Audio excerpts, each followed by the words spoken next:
On the eve of the Queen's 94th birthday, Meghan and Harry sent a letter that has catapulted them back into the spotlight, for all the wrong reasons. So here's a head-scratcher: what do you give a woman for her birthday who seemingly has everything? A queen who has diamonds, race horses, a multi-million-pound stamp collection and even her very own train?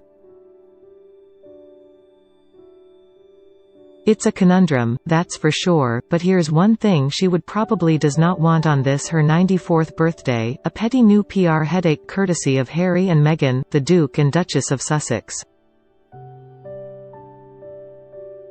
After nearly 6 weeks off the radar, the Sussexes have plunged back into the spotlight in recent days.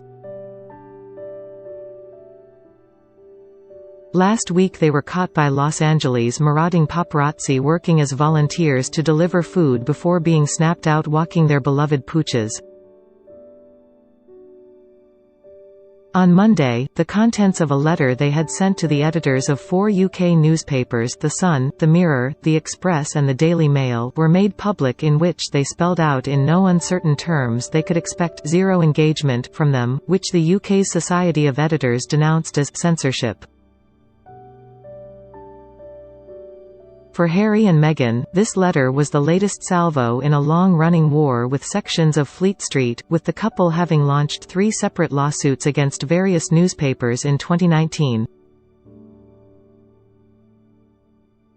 On Friday, the first hearing will be conducted remotely in the matter of Meghan versus Associated Newspapers, the Daily Mail's parent company, over the publication of a letter the Duchess sent her now estranged father Thomas Markle in 2018. And so, in a matter of just 48 hours, the Sussexes were back smack bang in the eye of a media storm.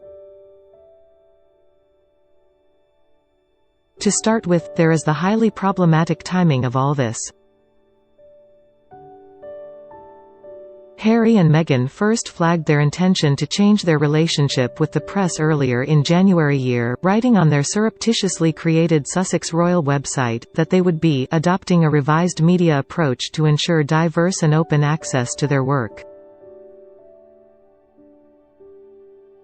The website, like their Instagram presence, will be refreshed at some stage in the coming months, given they are no longer allowed to brand themselves as royal.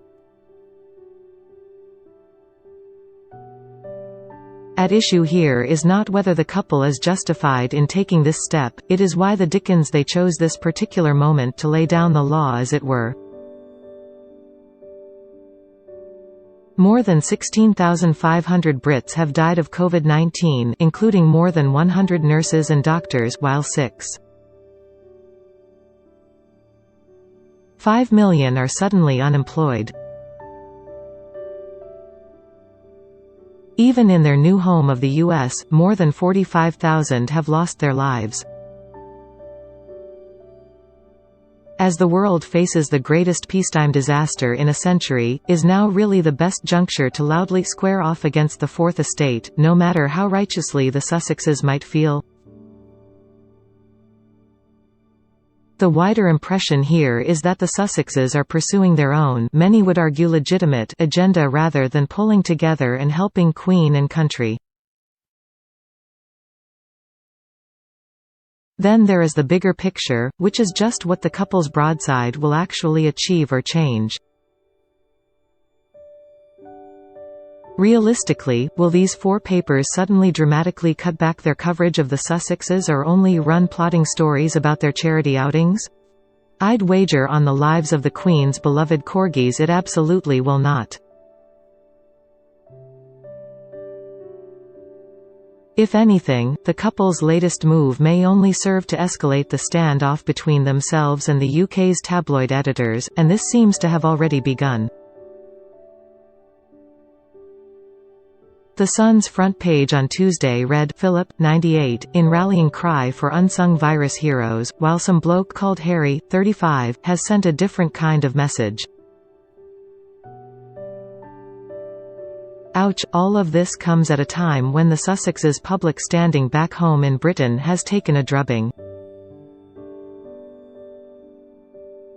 A poll done by Newsweek last week has found that the majority of Brits, 54%, think they should not return to royal duties, a possibility given the Sussexes' current arrangement will be reviewed after 12 months per the agreement they came to with the Queen. The poll found that 36% of respondents said they had a more negative view of the former Suits actress since the COVID crisis began, while 20% said they viewed her more positively. For Harry, 33% said they had a worse view of him and 19% a more positive impression. Contrast that with William and Kate, 33% and 29% more positive and 11 and 14% more negative respectively, and even Charles, who saw a 24% jump in his approval. Interestingly, this poll was done prior to the most recent developments in the Sussex versus Fleet Street stoush. Given that the Queen is, generally, fairly attuned to public approval, these numbers are not exactly a cheery birthday surprise.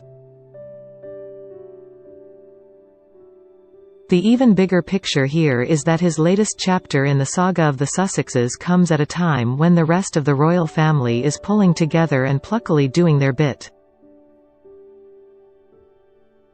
We've had Prince Charles becoming the first royal to open a hospital remotely, and William and Kate, the Duke and Duchess of Cambridge, popping in and out of Zoom meetings with their various patronages and talking at length about mental health. Earlier this month the Queen made only the fourth TV address of her 68-year reign, offering an anxious country a 4.5-minute serving of her soothing, unflappable presence and cut-glass vowels. Even Prince Philip, who at 98 years old has long since officially retired from royal duties, saw fit to send out a letter praising the British Health Service overnight. Essentially, they have been putting on a jolly good united front to try and keep the chins up of the Union Jack waving millions in desperate need of a glimmer of hope. Yet all of this good, dependable work could be lost in all the noise and melee around Meghan and Harry. On the weekend it was revealed that the Queen had requested that the customary gun salute which usually marks her birthday should be cancelled this year, and there are no details on how she has marked the day. Although, given he is self-isolating amongst a handful of staff including a chef, chances are she at least got some sort of cream and jam-filled sugary confection to get stuck into. So, happy birthday Your Majesty as you mark another year, another candle on the cake, and another royal ruckus dominating the headlines.